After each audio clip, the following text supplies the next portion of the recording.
Welcome to Impact Makers Radio, featuring industry thought leaders sharing problem-solving insights to help grow your business and live the life you love. And here's your host, Stewart Andrew Alexander. Hi everyone, this is Stewart Andrew Alexander, and today I'm talking with alternative dispute resolution professional John Mitchell. And today John's going to be talking about divorce mediation as a better, faster, and cheaper alternative for divorcing couples. So, with that said, sounds like a really interesting topic today, ladies and gentlemen. Let's welcome him to the show, John Mitchell. John, are you there? Good morning, Stuart. Good morning. John, briefly, can you just let our listeners know where you're calling in from today? Absolutely. And again, I want to thank you for letting me be a guest on your show. My law practice is in Los Angeles, California, actually Long Beach specifically, but I practice actually throughout all of California. Excellent. Great. So, John, briefly, in your own words, can you describe the kind of people you serve and the situations that they find themselves in when they come to you for help? Absolutely. So Stuart, on the broad level, I help any parties in a dispute, basically help them resolve their dispute without litigation is kind of the key here. And so the way that we do that is by having a conversation and a discussion. Now, I opened what's called the Restraining Order Clinic of Los Angeles, TRO COLA for short. And so basically, when people call TRO COLA, there's usually some violence or threat of violence in the relationship in a marriage situation, but restraining orders are also relevant in other kinds of situations. But that's where I would see them in a domestic violence situation.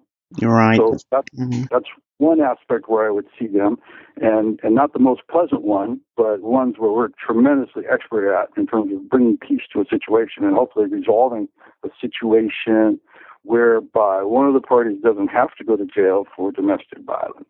So with that said, when you're out there helping these people, then John, what's the most common misconceptions surrounding the topic of divorce mediation in your experience?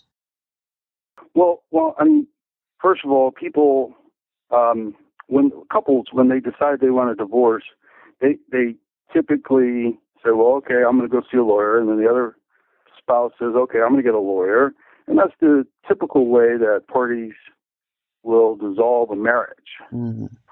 And so Stuart, so what I'm going to tell you right now is this probably applies to the entire world in terms of how divorcing couples can do this. So basically, I guess in the UK, they get solicitors. In the United States, you get an attorney, and both sides get an attorney. You hire an attorney. You put down a retainer, and it could vary anywhere from $2,500 to $5,000, even more than that. That's for each attorney, both sides. And then so basically, then they take it from there. So basically, in a divorce situation, litigation is basically war, and both sides are trying to win. And so it creates a competition that is not healthy for the couple to even be friends or having speaking terms going forward, basically. That's the thing. It's like, I never want to see this individual or talk to this person ever again, is the typical result that comes from a dissolution or divorce that occurs in litigation. In addition to the fact that it's very, very expensive. So, I've had situations that unravel. Not every party or not every couple is able to mediate a situation, but sometimes when it breaks down, then the litigation is the fallback position. But what they're doing is they're multiplying their costs by 10 times. Basically, that's how that works. Right. So in terms of the actual misconception, like the most common one that you come across then, John, what would you say in your own words is the biggest misconception out there that people need to be aware of?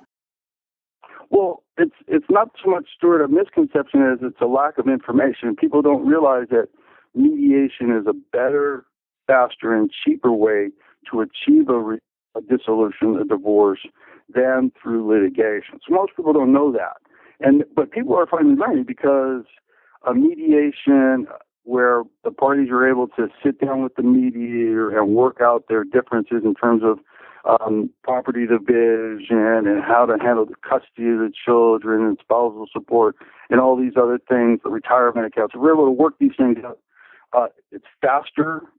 The hard feelings that come along with fighting about these things don't persist, and it's a cheaper way to do it. And so this and mediation can be done throughout the entire world. So I could mediate a divorce in any jurisdiction. Now, I wouldn't.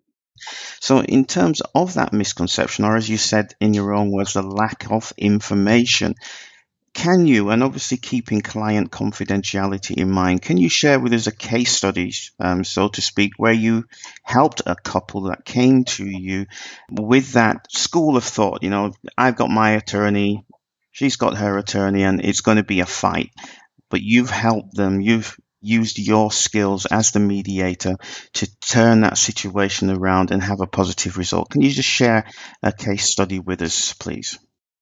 Absolutely.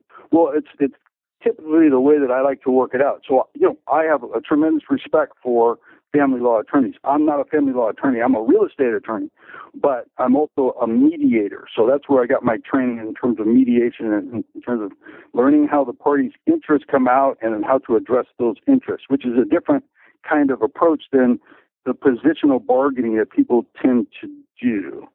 So the point, Stuart, is that I like to use family law attorneys in a different capacity than as a litigator. I like to use them as consultants for the parties. So the way that we do it is I like to hire each side basically would hire a consultant who is a family law attorney to give them confidence in terms of basically the position that they can achieve logically and reasonably if they go to court.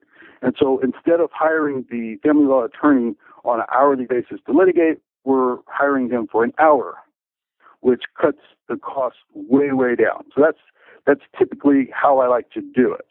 Now, oftentimes, one party, has a distrust of a single attorney. So that's why I like to get attorneys on both sides as consultants. And that's how we keep the cost way down. And also, ensure that the dissolution is going just as it should, basically. So both sides are reasonably confident that they are making a reasonable decision and not making a mistake.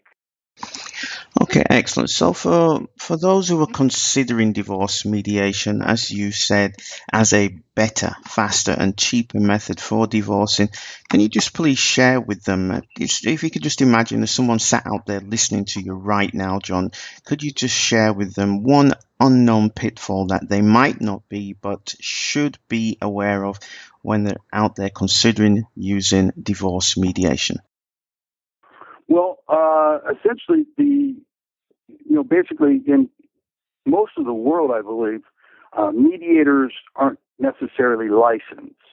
They don't have to have a license. So when you're choosing a mediator, you want to make sure that they are competent and capable to, take you where you want to go. So if we're talking divorce here, the idea is you still have to go to court. You still have to file the papers. It's the papers that make it happen. And so, everybody needs to be confident that the mediator can and actually accomplish what it is they seek to accomplish. How would they be able to check then, John, that the mediator is verified or certified?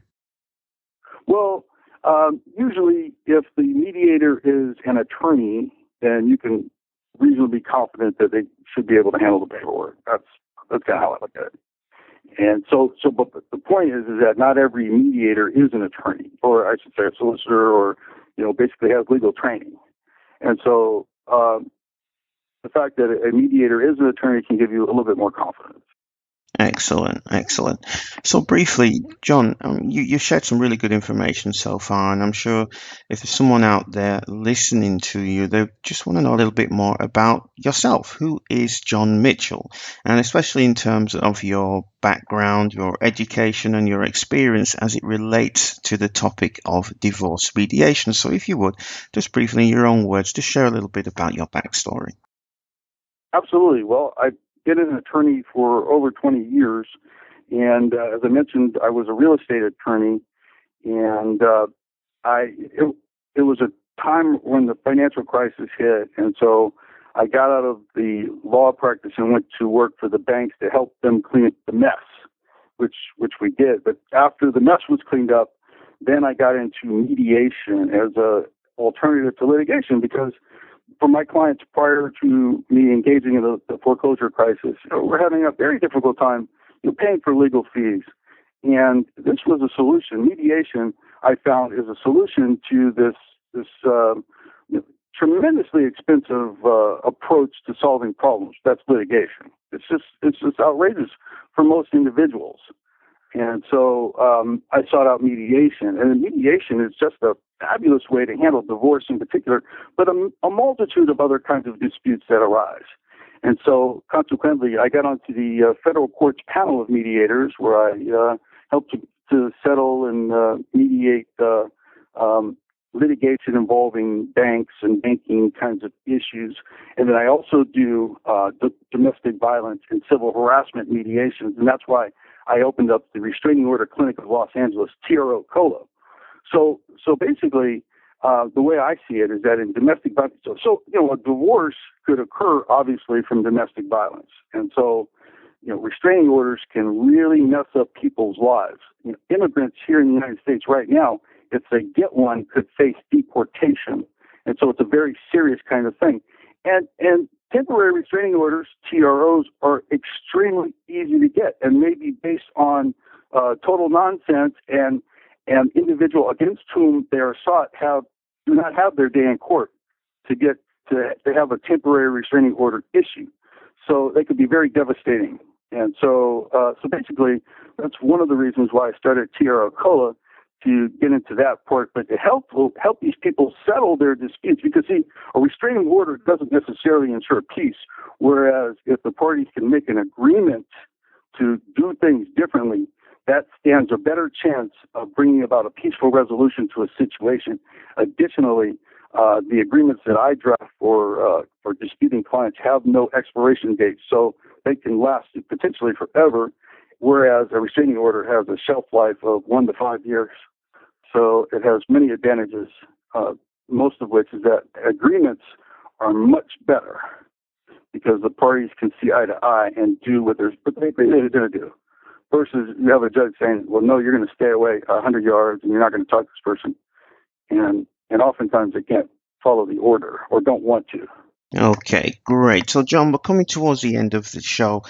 So keeping, obviously, this topic of divorce mediation in mind, what would be your absolute best piece of advice to the listener out there? My best advice, well, there was a song long ago, Johnny Guitar Watson, I think, and it's cheaper to keep her. My best advice is don't divorce. But if you do divorce, you have to go in with your eyes open, which means that you need to sit down with a family law attorney and get a picture of what you would be looking at the end of it, to have a realistic expectation of what you could be in for. And then you may decide it's cheaper to keep her. If somebody comes to you and they are open to divorce mediation, do you work hand in hand with an attorney as you did? Do you deal with the divorce mediation side? Do you then refer them on to an attorney, or is that something that they have to take care of themselves? We could do it either way. And so I had a request recently of a client who needed a Japanese-speaking California family law attorney. Very, very hard to find. And so, but, they're out there. And so, I mean, I can refer attorneys, or they can bring their own. But I work with, so basically a mediation, everybody signs a confidentiality agreement, including the lawyers, including the parties, and then we can all have a frank discussion in terms of how we can work things out. Great. John, how can people connect with you out there? Find me on LinkedIn under John K. Mitchell, Esquire, ESQ on the end, John K. Mitchell, and my cell phone number is right there in the headline. Feel free to give me a chat. Okay, thank you so much. Ladies and gentlemen, that was John Mitchell. John shared a lot of great information with us today, and I'm sure we're going to hear a lot more from him in the future. And thank you to you, the listener, for joining us for this amazing interview with one of the top alternative dispute resolution professionals around today. So again, my name is Stewart Andrew Alexander, and we'll be back shortly with some more leading divorce professionals in this, our series of divorce-related conversations. So, until then, take care, have a great day, and we'll talk real soon. Thank you for tuning in to Impact Makers Radio. To listen to all past, present, and future industry thought leaders and trendsetters, visit us at impactmakersradio.com.